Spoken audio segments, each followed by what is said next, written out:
welcome to the show. Today I will share with you my initial view of the GAMESIR Tarantula Pro controller that I've been using for just about a month now. Actually, it's just over a month now, and I've primarily been using it while playing Call of Duty's Black Ops 6 multiplayer game. Now, before we get too far into the weeds, it is kind of important to note that I am new to gaming. I have never used a controller, whether it be Xbox or PlayStation before. So with that in mind, I ended up jumping on Amazon, did a little recon, and I purchased with my own money the GameSir Tarantula Pro PC controller because I will be playing on a PC or a computer rather than a console. And just to be clear, I knew there was no way these old hands or this old mind would be coordinated enough to use a keyboard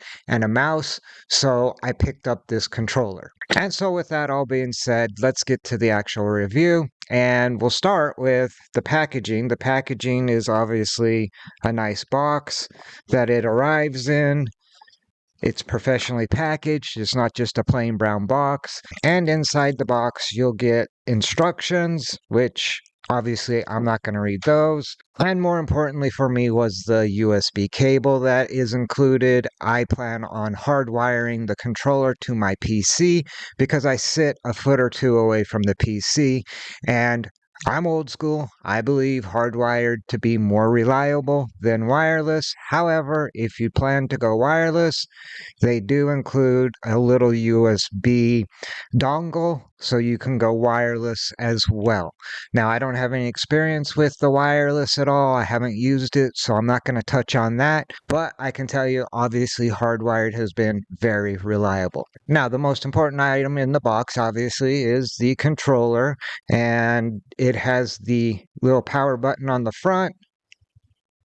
You've got the thumbsticks, the keypads, and then it's got your trigger pulls, obviously your top and bottom trigger pulls.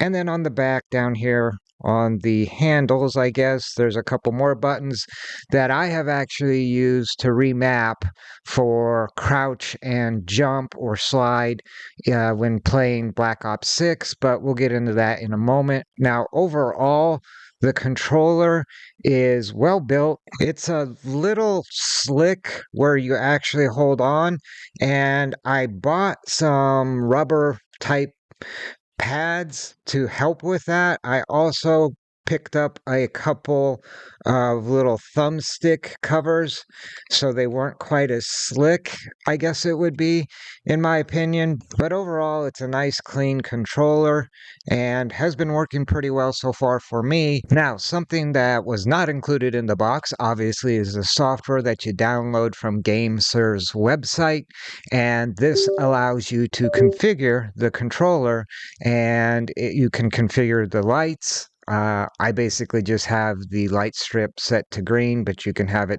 like a rainbow color. You can reprogram each button color, like you could make the X button red, the B button blue, and you can switch the colors from Xbox layout to a Switch layout, which I don't use a Switch, so that really doesn't apply to me. Next, we'll take a look at the triggers. You can set up your dead zone or anti-dead zone. I actually just go with the default they have set. And then over in Black Ops 6 multiplayer, I can set up my dead zones. However, I set them to 0 anyway, so 0% is going to be where I want my dead zones for my triggers anyway, whether it be my left trigger or right trigger.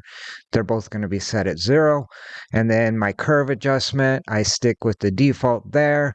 And then hair trigger mode, I think I go with fixed mode, which I think actually relates to the toggle trigger modes. And so in this case, I run the micro switch hair trigger mode, and that means I have these little locks that are on the back of the controller, which as far as I can tell is the appropriate setting for the FPS games, which Call of Duty is a FPS game. But this video isn't really about my settings. I think your settings are really going to be a personal preference. I just really want to share with you what's possible with these controllers. Next, we can take a look at the sticks. I pretty much have these set up to the default other than on my left stick, I have it set up to circle rather than raw.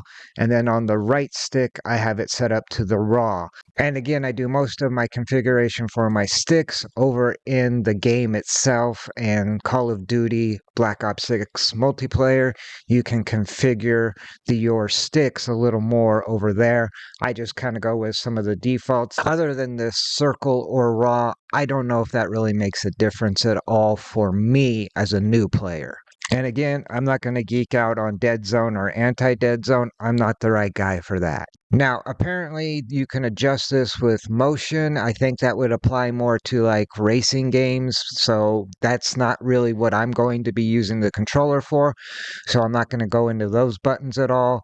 And then the buttons themselves, they can be remapped. And you can see I have remapped L4 and R4 to A and B, which in Black Ops 6 would be your jump and your crouch or slide buttons. And so I've reprogrammed these two buttons that are on the back of the controller itself. You can also remap some of these other buttons here, and this big bar on the front of the controller is also a giant button. You kind of have a left and a right and a center on it.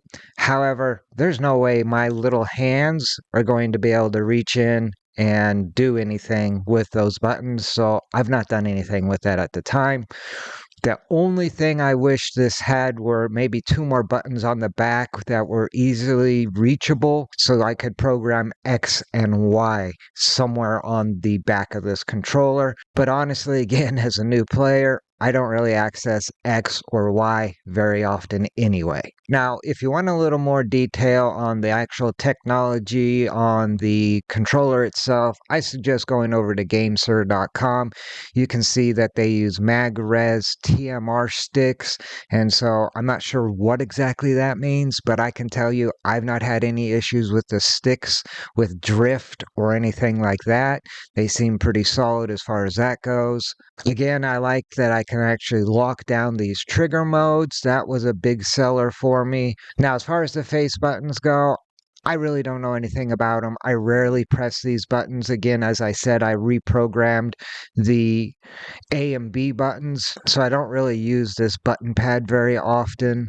And so as you can see, there are 9 mappable buttons, and the two on the back here are the two that I have used. I don't know how you would use the two up here on the bar itself or in the middle of this bar, unless I don't know how your hands fit like that, but maybe they do. And then, of course, you could program these buttons as well. But again, they're not really reachable, or at least for me, X and Y would be the next two buttons. Well, these other buttons are farther away than X or Y, so I'm not sure that I would use those. And then as far as the D-pad goes, it's not really something I use very often. About the only time I've used the D-pad is if I'm on a streak while playing Black Ops 6, and then I'll call in a streak, but that's pretty simple to do with the pad, and it seems just fine. Now, as far as battery life goes, if you are playing wireless, I think it has a pretty good battery from all the reviews I saw. Everyone seems to be happy with the power, and I think there's a couple other features you can shut off or turn off and save on battery life. But again, since I'm using this unit hardwired into my computer, it's constantly powered from the USB port on the computer, so I'm not concerned about the battery life. So the only thing that I would have liked to have seen is a little more texture on these areas that you grip. I have added some grip type tape that is actually for an Xbox controller. Also, the buttons, I would have liked a little more texture or something. They're kind of slick as well, or smooth. And also the thumbsticks. As you can see, I added a couple covers on there to add some texture or grippiness to it. But overall, this has been the perfect controller for me. These two sticks close into each other like this are perfect for my small hands. The D-pad up here in the corner makes more sense to me than where on an Xbox unit the D-pad would be here and you'd have a stick up here. That would be an awkward reach for someone like myself with smaller hands. And with that in mind, with smaller hands, you can see this controller fits really well, and the buttons and everything are easily accessible And so at the end of the day, this controller has been extremely simple to set up, extremely simple to use, and as a new player, that is what I was looking for, and thus it's my go-to controller. And with that all being said, it's important to note this is not a sponsored video. As you saw earlier in the video, I purchased this controller with my own money.